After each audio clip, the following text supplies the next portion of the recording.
Hello and welcome to Mostly Vintage Cameras.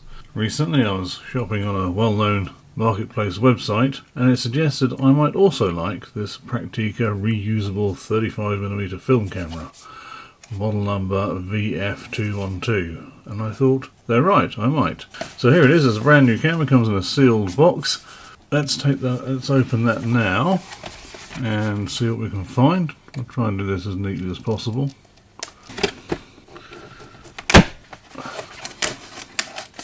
Okay, so this is the first time I'm seeing this, obviously.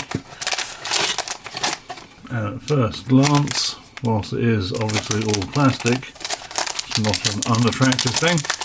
Okay, so it's obviously all plastic, simple plastic lens, manual winding as you can hear. Nothing too exciting at this point. Now I did see on one website that it said it was an f9/11 lens.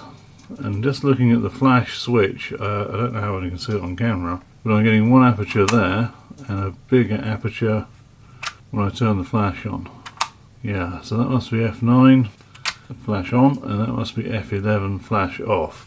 So we do have a little bit, without a battery, and obviously it doesn't matter which setting you've got it in.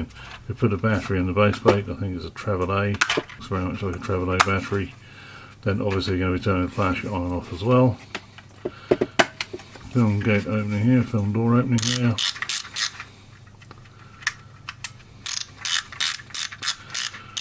Looking at the take-up spool, it seems to be slotterless, so it should be fairly easy to load. Let me grab a film, here's one.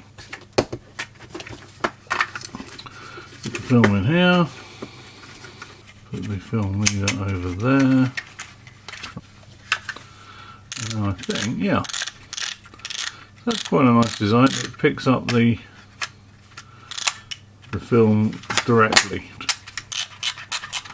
Yeah, you can see from this spinning around, film's moving through the camera quite nicely, so that's all very straightforward.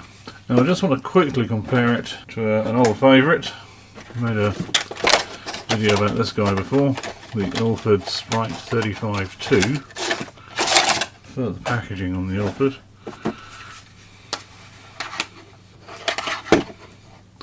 So we can see side by side, this is very much the same camera. Yeah, so this is just the same camera in a different presentation. But the interesting thing is this camera is sold, or these cameras I should say, are sold under a lot of different... Okay, it's slightly different, just looking at this grip, where this strap lug is and stuff. There are some small, slight differences. But yeah, I mean, yeah. Even to the extent it's got the same indents in the film door there. So, yeah, these cameras are sold under lots of different names, but this was the cheapest. This was £20 in this black colour, and it was £25 in white. I suspect those prices are subject to change. But when this is 40 and you can buy what to my eye looks like the same thing for 20, why not? So having taken a quick look at this, just to compare the internals, it clearly is just the same thing. It's interesting that, as I say, this is half the price of this one.